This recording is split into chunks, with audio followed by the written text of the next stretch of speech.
Hi, welcome to the Spiritual Awakener. I'm so glad you found us. This is a show where you are going to open your mind. You may have been thinking about your spiritual journey. You may have been thinking, I wonder what I want to do in the world. I know that there's something inside me that says it's not quite what I want to do. My heart is telling me something else, but my head is telling me stay in that job, whatever it might be. This is a show where I'm going to be interviewing so many ordinary people just like me and just like you, and how they spiritually awakened to now serve the collective, people just like you. So here we are. We are excited to have actually a very good friend of mine called Corrine Bishop. She's here with me today, and she's going to talk about her spiritual awakening and how she now helps people to heal and serves the collective. So thanks so much for joining me, Corrine, today. It's really great to see you again. Yeah. And have you on my show. So tell us who you were before your awakening. Well, I've always kind of been quite interested in the mind, body and spirit, and anything kind of holistic and well-being. But I didn't really understand how everything sort of spiritual worked, and how energy worked. Yeah. And so what was it, do you feel, I mean, we have many spiritual awakenings as we talked about, but what do you feel was the key for you and how it now helps you to help people? The key was when I couldn't conceive my second child. So I went through a real kind of down, dark time, I guess, because I couldn't. Some people call it the dark night of the soul, don't they? Where they're going into that space where they just don't know. Yeah, exactly. I just felt really withdrawn and just totally obsessed with having this other child, and that feeling that I wouldn't be whole and be able to move on, or just because I had losses before, get over the losses. Yeah, wow. And I'm sure there's lots of people listening that can resonate with that, and they might be going through it now. You know, they might be actually going through it now. So it's great to hear your story of success, which you're going to talk about. But so what actually happened from the perspective of the spiritual awakening? Was it to do with really going to the dark space and coming out? What tell us? Yeah, I think so. When I was told by fertility specialists that I wouldn't have a second child, it just then made me just think that I couldn't bear to go on and not have that second child. My life just seemed really empty, and just like this unhealed kind of, I just couldn't face it. I just couldn't let that happen, basically. So I just done everything that I could to work on, my body, change my eating habits, really nourish my body. So I basically worked mind, body, spirit, and the spiritual side of it, and really letting go was the key. Wow. So letting go. So what do you feel? How did you let go? What do you feel you did, which was pivotal to letting go? Well, I read in a magazine, I just picked up a magazine where I was at work, which was like a spiritual kind of magazine. I can't remember what it was called now, Kindred Spirit, I think. And it said in there about a ritual or like a spell that you could do if you wanted something to happen. And it would be done on is it Samain? It's Samhain. Not sure how it's said. I think is that to do with Halloween? Yeah. Is it Halloween? Yeah. Yeah, so it's also Halloween. Yeah. Where it basically said that the veil goes really thin between the spirit world and the earth world. So to do this kind of ritual and to write down what it was that you wanted, and at midnight to burn it and to let it go out into the universe so that it can come back. Yeah. So that's what I done. So I wrote down what I wanted, and that it was a daughter, because I'd already had a son, so that was my wish. So specific. I was actually away with my husband at the time. We were staying in a little we just got a little kind of 2-night thing away, because I was going to do it without him, because he'd think, she's a bit crazy, but because we was away, I was like, come on, we need to do this together. So we done it together. There was a little balcony in the hotel, luckily, so we stood out on the balcony. Glad you didn't set it alight. We set it alight. We did. We set it alight. The balcony, though. Not the balcony. No. I brought from home a little candle, a metal candle bulb with an old candle. I put it in there. Yeah. And it was a real crazy night. It was kind of like, it was raining and it was stormy, and it really felt like there was something magical. Wow. And I really let go. And the whole thing in this book, it said about this spell, is that it will only work if you 100% believe that it will. So, and you made the wish on a crystal. So your choice of crystal that you then had to carry in your pocket. So I did. I carried it in my pocket every single day. That was keeping it in my energy. Yeah. And the very next month, I was pregnant after 3 years. So it's incredible that, you know, and for anyone listening that, you know, or knows someone, you know, that's had a struggle, when we're talking about a ritual, we're talking not so much talking about dark spells, because some people might be afraid of things like that, you know, witches or anything like that. We're not talking about that, even though it was on Halloween. We're talking about really connecting, aren't we, with your intention. And to have tools for intention is great. People use all sorts of things, don't they, for tools. But fire is very cleansing, isn't it? You know, and I think also you can put it in a body of water. So, you know, you could write or bury it in the earth, couldn't you? Anything really to do with, and quite often you can do things like that on the new moon or the full moon, can't you? You know, whatever you choose. Yeah.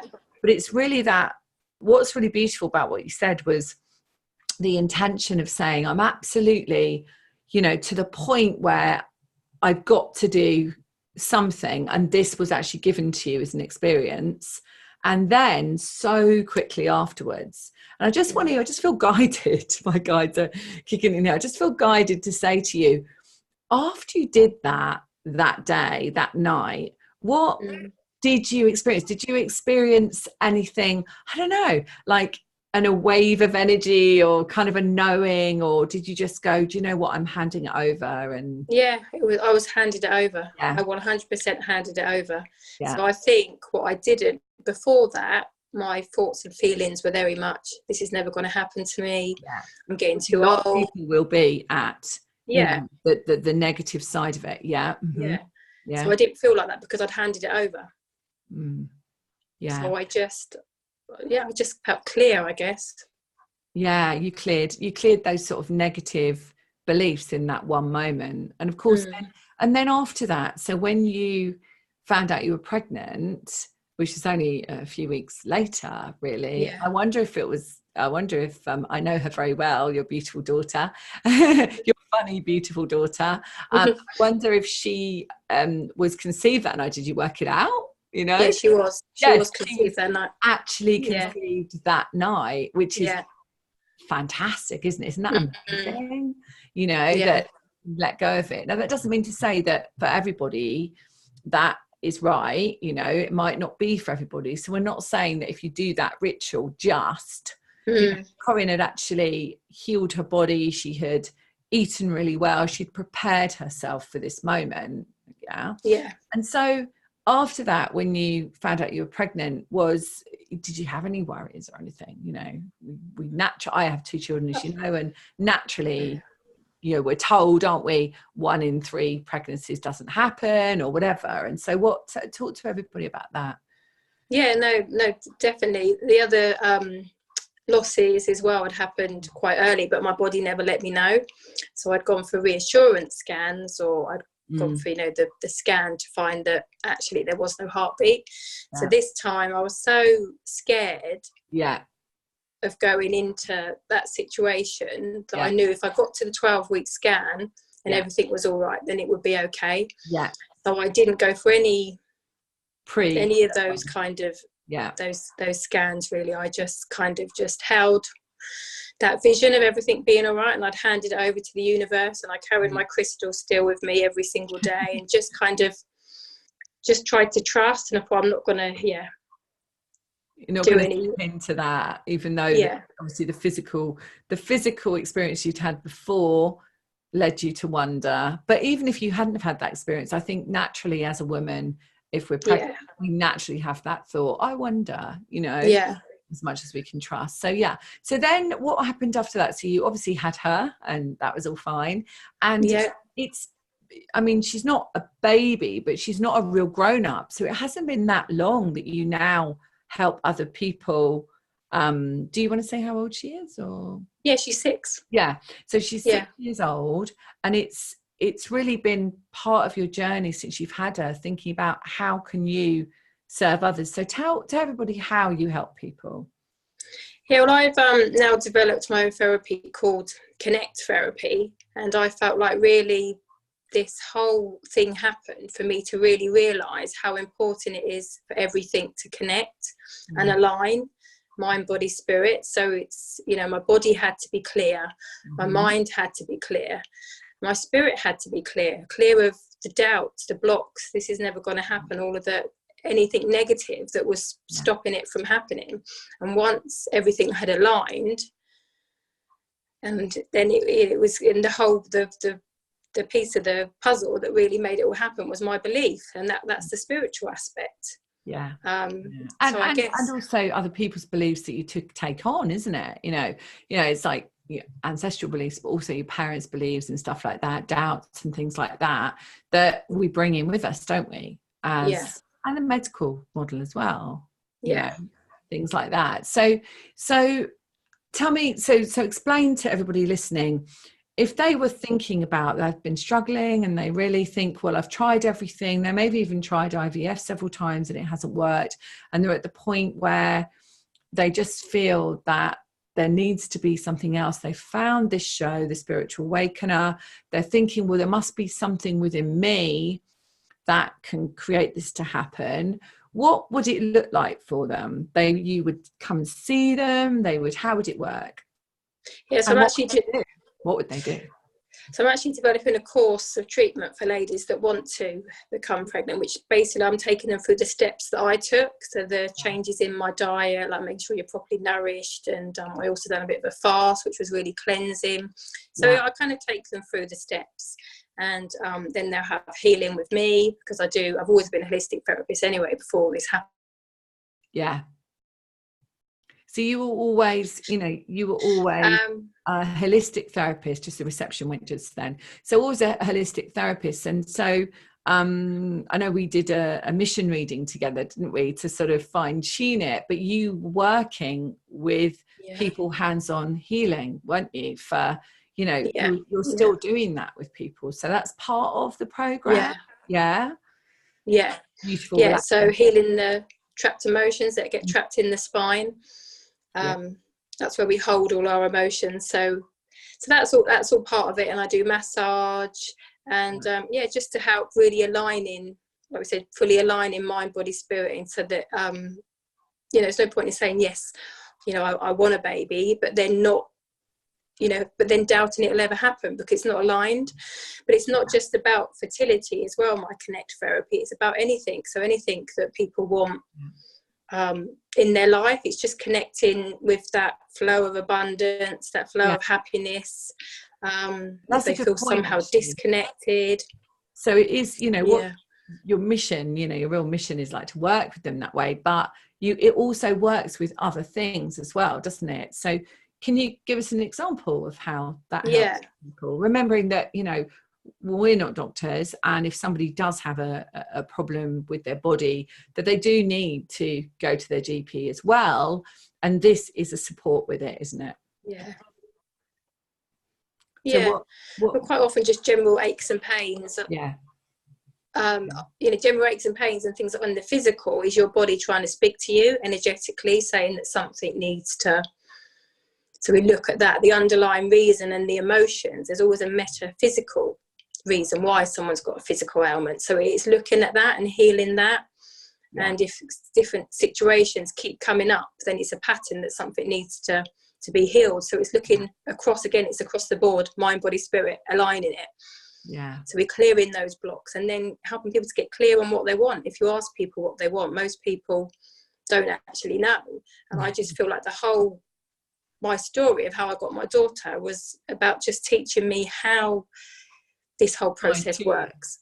It was kind of, how it worked, and that I had to be specific. I was very specific. I wanted a daughter. There was no kind of, I'm not sure, it might be this, it might be that. One, you ask what you want, the universe can give it to you. But you have to be really but you have to be really clear on it. And this is what we get all the time, don't we, on the groups here. We're part of a group together, and it's like the guides are like, be specific all the time, be specific, because if you're not specific, it's just a blanket thought, isn't it, out to the universe. So how can people get hold of you? If they want to get hold of you, they resonate with your story and any other kind of help they might, from the body or their mind, they might need. You're based in East Sussex, actually, just down the road from me, in the UK, and you have practices, I know. So how can they get hold of you? They can just contact me. I've got a website. I've got a Facebook page. They can contact me through there. My website is, my business name is Renew You, and that's RENUU. So my website is renuu.co.uk. So Renew You. And that's my Facebook page as well, as Renew You. And the Facebook page is Renew You. And it's Corrine at Renew You. So they can just get all my details through there. And could you offer them, so if they sort of wanted to know a bit more about this for their own specific life, can they have a 15-minute appointment with you that you can chat to them? And free consultations. I'll always offer a free consultation, because it can work on so many things. People just feeling exhausted, people just one of my other niches, I say, is helping women who've spent their whole life just giving to everybody else. And then now it's time for them to have some time on really what they want and what they need. And and also there's the group you've just started running as well, which is local. Now tell us just a bit about that group that's local for people. So a little group called the Soul Sanctuary, which is a bit of a meditation group, but also just a support group for just women, basically like-minded women. We start off with a meditation to just get you really grounded and centered, and then we just discuss anything that's going on for everyone, and we draw cards, because I work with oracle cards. Draw a little card, and it always has an exact meaning or exact help for the situation the person is asked for guidance on. That's whereabouts is that? Just say the location. So that's in Bexhill on Sea at Unique Wellbeing Studios. And it's on which evening? It's the last Wednesday of every month. Okay, the last Wednesday of every month. And how much is it for them to come along? Just £10. And is it a drop-in, or do they have? It can be drop-in. So if you fancy, if anyone listening fancies kind of, maybe calming their mind down, just spending time with like-minded people, and to get an intuitive message, which we all love, don't we? Then just pop along to Unique Studios in Bexhill. So brilliant. Thanks, Corrine. Thanks so much for telling us your story. It's a really beautiful story, and it just shows us, doesn't it, how look at what happens in our life and how we can actually align to the mission, what we're really here for. And we sometimes don't know that until we have an experience which just turns our life around. And then we can say, oh my goodness, I get it now. I understand why that happened. And if anyone listening hasn't heard my story, it's at episode 1, it's the welcome story, and you'll hear my story of how I spiritually awakened. But thank you so much for listening to the Spiritual Awakener. If you have a story that you'd like to share with me on my show, I'd love to hear from you. Just contact me at susankennard.co.uk. I'm on Facebook as well, same name, Twitter, LinkedIn, and you can contact me on susan@susankennard.co.uk, and I'd love to hear your thoughts on the podcast as well. So take care, lots of love, until next time.